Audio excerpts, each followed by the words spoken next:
चलिए देखते हैं प्रश्नावली 10.1 का सवाल नंबर 6। कह रहा है एक समद्विबाहु त्रिभुज का परिमाप 30 सेंटीमीटर है और उसकी बराबर भुजाएं 12 सेंटीमीटर लंबाई की है। इस त्रिभुज का क्षेत्रफल ज्ञात कीजिए। तो यहाँ पर प्रश्न में हमें समद्विबाहु त्रिभुज दिया गया है, अर्थात इसकी दो बराबर भुजाएं हैं। तो हमें एक ऐसा त्रिभुज दिया गया है जो कि समद्विबाहु त्रिभुज है, अर्थात इसकी दो भुजाएं बराबर हैं। तो हम मान ले रहे हैं ये भुजा और ये भुजा, ये दोनों भुजाएं बराबर हैं। तो इनकी लंबाइयां मान लेते हैं, ये ए है, ये बी है और ये सी है।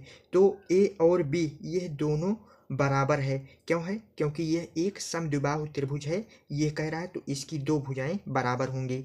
ठीक है, कह रहा है और उसकी बराबर भुजाएं 12 सेंटीमीटर लंबाई की हैं। तो ये दोनों भुजाएं बराबर हैं, अर्थात इन दोनों भुजाओं की लंबाइयां 12 सेंटीमीटर है। ठीक है, तो प्रश्न में जो दिया है सबसे पहले लिख लेते हैं। तो प्रश्न में क्या दिया है? प्रश्न में दिया है त्रिभुज का परिमाप, अर्थात ए प्लस बी प्लस सी बराबर 30 सेंटीमीटर ये दिया गया है। और कह रहा है उसकी बराबर भुजाएं 12 सेंटीमीटर लंबाई की हैं। तो हमने माना है ए बराबर बी है, अर्थात ए बराबर बी बराबर दिया गया है 12 सेंटीमीटर। ठीक है, हमें ज्ञात क्या करना है? हमें ज्ञात करना है त्रिभुज का क्षेत्रफल। तो यहाँ पर लिखेंगे ज्ञात करना है त्रिभुज का क्षेत्रफल, अर्थात ये जो समद्विबाहु त्रिभुज दिया गया है इसका क्षेत्रफल ज्ञात करना है। तो हमें क्षेत्रफल ज्ञात करने के लिए तीनों भुजाओं की लंबाइयां पता होनी चाहिए। तो चूंकि हमें दो भुजाओं की लंबाइयां पता है, तीसरी भुजा की लंबाई ज्ञात करना पड़ेगा। तो इसके लिए हम सहारा लेंगे त्रिभुज के परिमाप का। तो यहाँ पर लिखेंगे, चूंकि हम लोगों को परिमाप दिया गया है ए प्लस बी प्लस सी बराबर दिया गया है 30 सेंटीमीटर। ठीक है, तो ए बराबर बी बराबर दिया गया है 12 सेंटीमीटर, अर्थात ए और बी के स्थान पर हम 12 रख देंगे।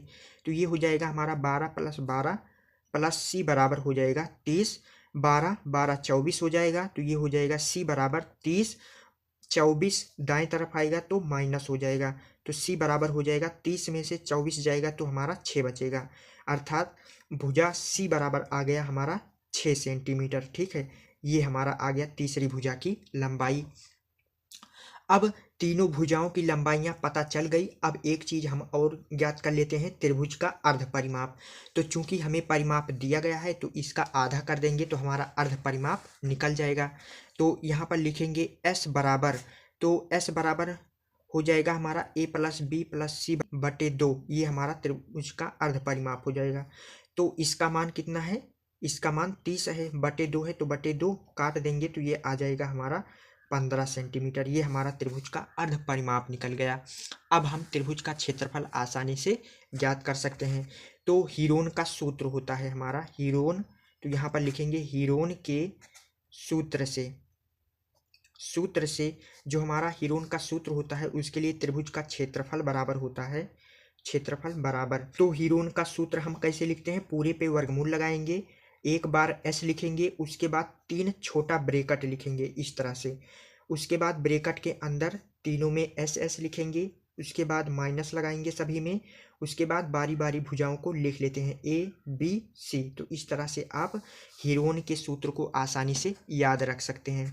ठीक है, तो एस बराबर हमारा कितना आया है? 15 आया है, तो एस के स्थान पर 15, एस माइनस ए अर्थात 15 माइनस ए का मान 12 है। इसी प्रकार 15 माइनस बी का मान 12, इसी प्रकार 15 माइनस सी का मान 6 आया है, तो 6। पूरे पे वर्गमूल है तो वर्गमूल लगा लेंगे। अब इसी को हल कर लेंगे तो हमारा त्रिभुज का क्षेत्रफल ज्ञात हो जाएगा। 15 है तो 15, तो 15 में से 12 जाएगा तो 3 बचेगा। ठीक है, इंटू है तो गुणा लगा लेंगे 3। अब यहाँ पर इंटू है तो गुणे लगा लेंगे, 15 में से 12 जाएगा तो 3 गुणे, 15 में से 6 जाएगा तो 9 बचेगा।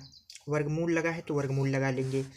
अब इन सभी संख्याओं को तोड़ लेंगे, तो 15 को लिख सकते हैं 3 गुणे 5, 3 गुणे 3 है तो इसको वैसे लिख लेंगे 3 गुणे 3। 9 को लिख सकते हैं हम 3 गुणे 3।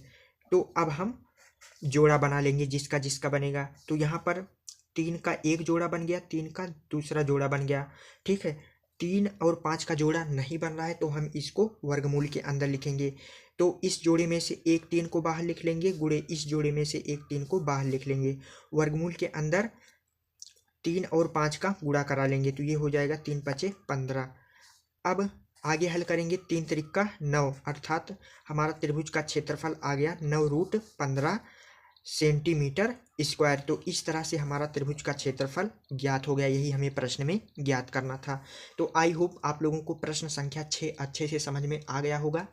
तो प्रश्नावली 10.1 में टोटल 6 सवाल थे, तो 6 सवाल आप लोगों को बता दिए गए हैं। ठीक है, तो आपका यह जो हीरोन का सूत्र वाला चैप्टर था यह पूरी तरीके से समाप्त हो गया है। ठीक है, तो आप लोगों को शुरू से आखिरी तक पढ़ना है इस चैप्टर को, तो इसी वीडियो के डिस्क्रिप्शन में जाइए, आप लोगों को पूरा प्लेलिस्ट मिल जाएगा कक्षा 9 गणित का। आप लोग वहां से आप लोग सीरियल वाइज वीडियो को देख सकते हैं। तो आज का यह वीडियो कैसा लगा कमेंट सेक्शन में ज़रूर लिखना। मिलते हैं अगले चैप्टर के साथ अगले वीडियो में, तब तक के लिए सभी दोस्तों को जय हिंद।